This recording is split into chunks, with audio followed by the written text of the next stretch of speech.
A mexem, the first syllable of a mexem and the last syllable of Africa is put together. That's where you get the word America. All right. Also, you will have they will refer to it as Little Egypt, Tamari, and things like that. But all that applies to the Aboriginal people, does not apply to the hybrid Europeans who conquered us and who used the date of their conquest, 1492, who now falsely call themselves Americans in order to use the sovereignty of the people of the land to conquer other nations. And if you're not aware of that, you may get confused relative to some of the policies of the Jesuit order in their world conquest operations, in the projected misconcept of always saying we did this or we did that when there is no we. It is hybrid Europeans making policies under the USA, which is the Unum Sanctum Alliance.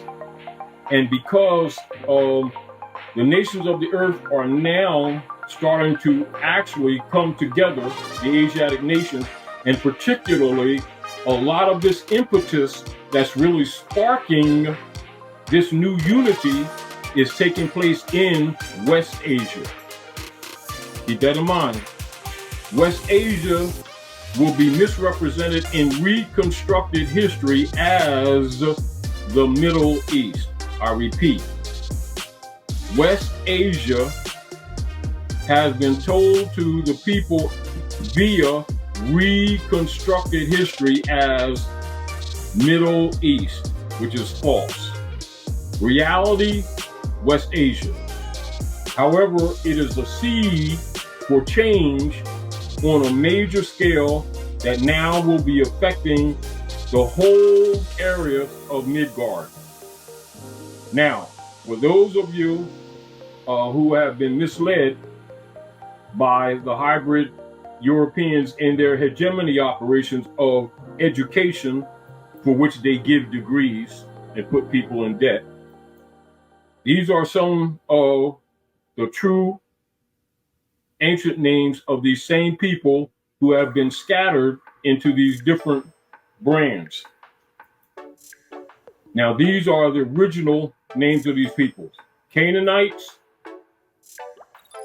Hittites, Lemurians, Asiatics, Moabites, Moroccans, Moors, Mauritania, Mohammedans, Saracens, Phoenici, really, they would say Phoenicians, it's Phoenici, Carthaginians, Nubians, Sumerians, Egyptians, Ethiop, Abyssinians. All of these nomenclature belong to these people, the Aboriginal people of the Americas, from the north to the south, and the islands, which have been altered over the millennia and centuries.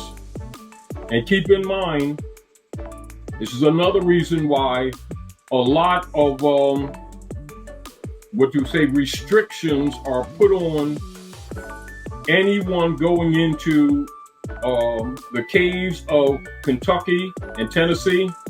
They're limited in that area, which is called Lower Egypt. And they're limited absolutely from true examination of the Grand Canyon, because you will find articles and artifacts that are older than any of the artifacts that they've showed you in any museum anywhere on the planet. And they don't want you to find that out, because one of the policies of the hybrid hegemony operations is not only to mentally disconnect the people from the land, but also to hide the true, more than ancient, ab antiquo history of the people here at the Maghreb, or the Western Hemisphere. Now, and so that you'll also be able to make a separation so that they can't hide themselves in the history and then interject themselves into the history of other nations that they have conquered, These are them. The names referring to the hybrid Europeans also refer to as Germanic nations. 1. Romans, Paleoliths, Albion, Albo, Englishmen, and colonists. So colonist is a general term dealing with their unum sanctum operations of going to and fro the earth, devouring nations. And so when you see the word colonist, that refers mainly to the hybrid Europeans. That term, that political term, doesn't apply to any of the Asiatic Aboriginal peoples. Politically, it's never applied to them. Whenever you hear the term colonist, it's always hybrid Europeans. All right. So for those of you who are doing research, when you find these different attributes, know where they're applied. And this is another reason why they do the prohibitorum and the expurgatorius in order to cut you off from your illustrious history. And so they will mostly focus on, here in the Maghreb, they'll focus on tribes, right? Like with my family, most of them, they'll talk about Anayanwea, which we are Anayanwea. Instead of saying Anayanwea, they'll say Cherokee. My grandmom's side, on my father's side, right? Mm-hmm. Mohawk, right? And Mohican. Whenever you see that Mohican, Mohawk, Michigan, etc., all of those are Moabite Moorish tribes. But once they start, now keep in mind, all of these are extensions of these people here: Canaanites, Moabites, Hittites, Lemurians. And so collectively, the Asiatic nation. Now, keep in mind, in order to hide it, they'll present to these Asiatics here, and always present in your mind Africa only, rather than recognizing that we call the whole planet at one time Asia. And so these people here are Asiatics. And we went into Africa. We started naming, and all of the main continents at Midgard. Pay attention to this and make note. All your major continent or areas of the Asiatic, Canaanites, Moabites, Nubians, Sumerians, Saracens, all of our continental lands start with the letter A. Keep that in mind. All of them. Now, long and short.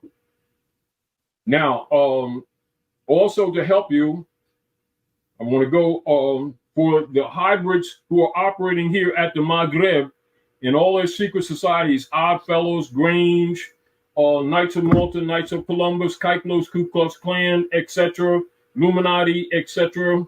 All of them operate on the political agenda of hiding the real history.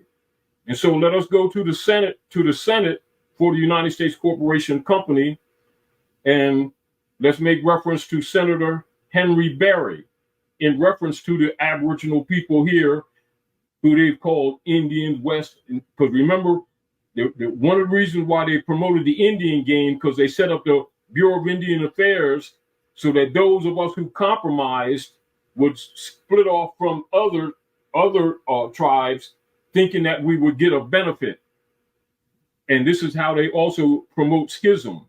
And in this, where you also find a lot of Asiatics here who got caught up in that paradigm, who would really attack the real history because it threatens their back pocket benefits from the hybrid Europeans here under so-called Indian benefit to separate themselves from others. All right? It's total fiction. It's sort of like a payoff. That's also what they call schism operations. So here's Senator Henry Berry. This is their policy, established policy of operations and communicating with the Moors who become their property, who are classified as Negro. And he's speaking in the Virginia House of Delegates, 1832, and described the situation as it existed in many parts of the South at this time.